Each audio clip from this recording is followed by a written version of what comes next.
Shalom, Wabaraka, Mispaka, peace and blessings, family. In this video, I will be discussing the salvation of the Gentiles. Can Gentiles be saved?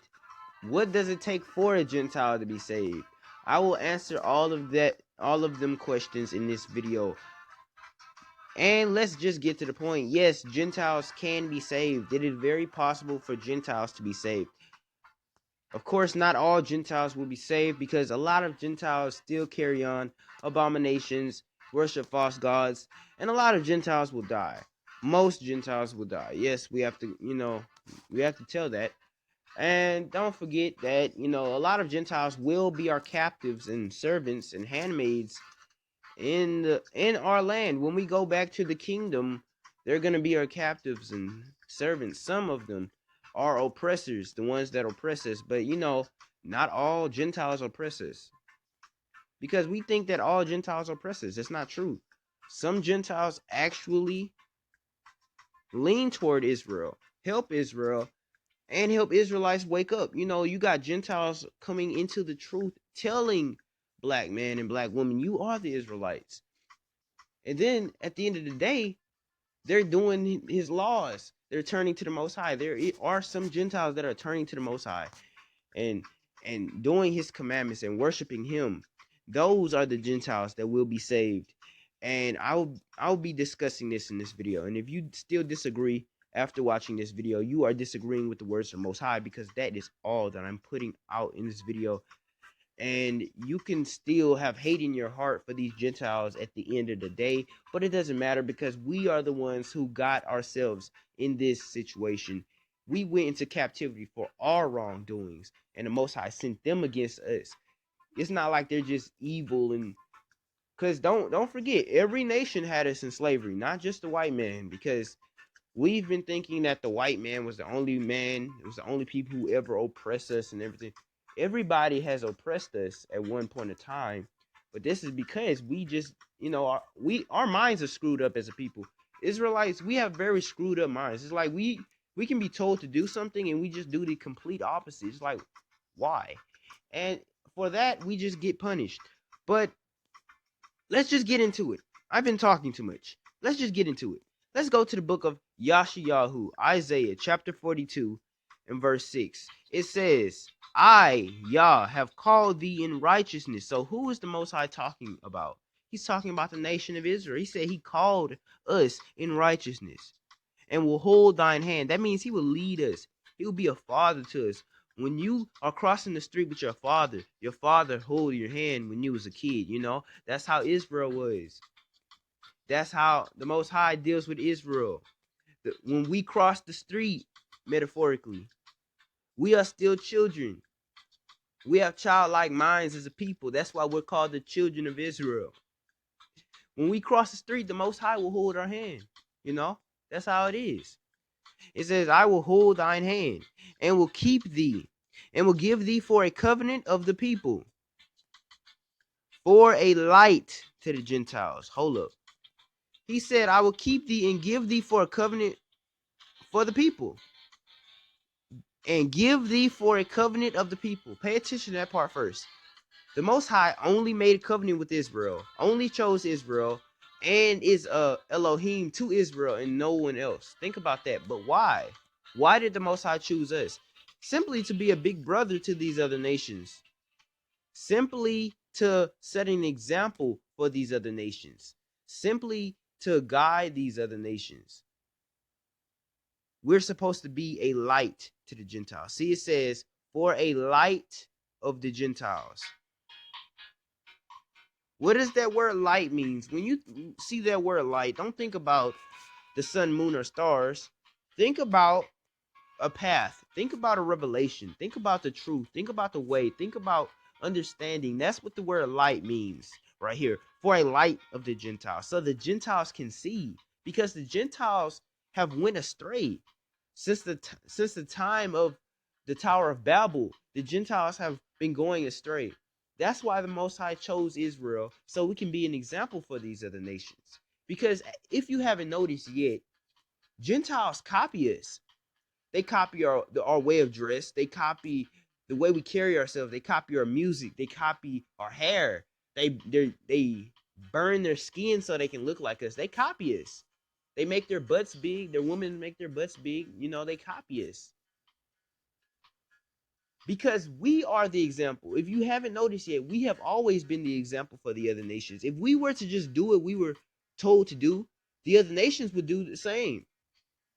The other nations would do the same. So we are supposed to be a light of the Gentiles. We are supposed to make the Gentiles see. We're supposed to be a path to them. Verse 7, it says to open blind eyes. Because we were in darkness. The Gentiles were in darkness. But when we got this truth, this understanding, this revelation, and this Torah, and this law, we were able to see. We were able to see things that people could not see. For example, when you watch the news, you freak out. Oh my gosh, a hurricane. Oh my gosh, another war. But then when you read the Torah, when you have understanding of the scriptures, you watch the news and you say, oh, no big deal. The Most High is controlling it all, you know? And that's how we are supposed to think. That's how the light helps us to see. Let's move on. If we go to the book of Isaiah chapter 60 and verse 3, it says, and the Gentiles shall come to thy light. Now, when I said the light means the path, right? They should come to our path. They should come to our light. Our light is our understanding, the truth.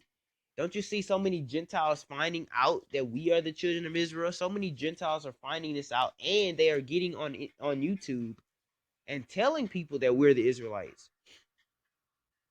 If you haven't noticed that, just you can look up, you know, white man tells you that blacks are the real Jews, or Israeli tells you that blacks are the real Jews, or Arab tells you that blacks are the real Jews, or whatever. And it's a whole bunch of Gentiles finding out that we are the true descendants of the Hebrews, the true descendants of the Israelites. Because the Gentiles are coming to our light. This prophecy is being fulfilled right now.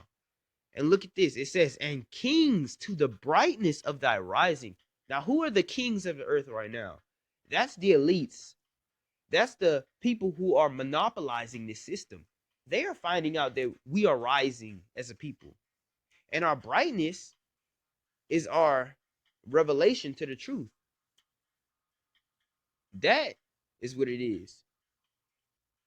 That's what we got to understand. And they don't like it. The elites don't like that we are coming into the truth, but can they stop it? I mean, you can't stop the Most High. But those scriptures that I just pulled out, they don't really prove that Gentiles can be saved. It just gives, you know, some examples that the Gentiles acknowledge us, and they will acknowledge us at the end. But this scripture will prove without a shadow of a doubt that Gentiles can be saved.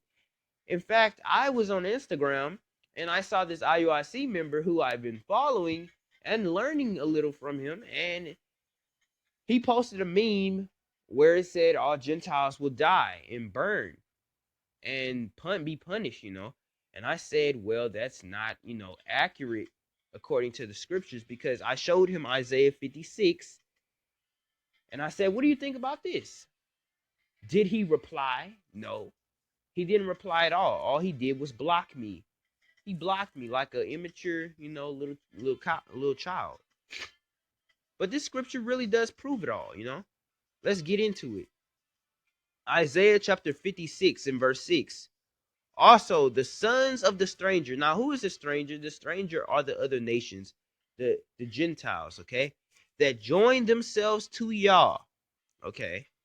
To serve him, to love the name of Yah, to be his servants. Everyone that keepeth the Shabbat from polluting it, and taketh hold of my covenant. So this is saying the Gentiles can take hold of the covenant that he made with the Israelites as well. The Gentiles can do it, because that IUIC member was saying that the scriptures are not for the Gentiles. Gentiles don't even need to be looking at our Bibles. But that's completely wrong, because it said that the Gentiles can take hold of our covenant. They can join part. They can keep the laws with us. They can keep the Sabbath with us. Okay, let's see what will happen to them in verse 7. It says, even them, that means also them, will I bring to my holy mountain and make them joyful. Now, the word joyful means happy, And happy means blessed, right? So they'll be blessed in the kingdom. It says, and make them joyful in my house of prayer. Their burnt offerings and sacrifices will be accepted upon mine altar. Because according to the old covenant, a Gentile cannot make a sacrifice or an offering. But this is talking about the kingdom. In the kingdom, a Gentile will be allowed to make an offering unto the Most High and a sacrifice. Now, of course, there won't be any meat offering. Oh wait, hold up, I'm tripping. There won't be any animal sacrifices. There won't be any animal sacrifices in the kingdom, but there will be meat offerings, and there will be wave offerings. There will be free will offerings and free will sacrifices. That's when you take a crop, corn, wheat, first fruits, and offer it. That's what that is. And the strangers will join in with us. The Gentiles will do it as well. And then look, it says, for mine house shall be called an house of prayer for all people. No, a house of prayer for all people. That means all people, all races of people will come together and worship the Most High. No matter what you are. If you've been keeping, his law, statutes, and commandments, you're going to come together and worship him. Now look at verse 8. It says, Yah, thy Elohim, which gathereth the outcast of Israel, saith, yet will I gather others to him. So the Most High will bring with him other people. So there won't be just Israelites in the kingdom. So a lot of people who make these racist arguments and stuff, you got to think anybody can get to the kingdom as long as they are doing the will of the Most High. And look, it says, besides those that are gathered unto him. So it's saying besides the Israelites, other people will be joined as well. So with that, family, I just want to say shalom.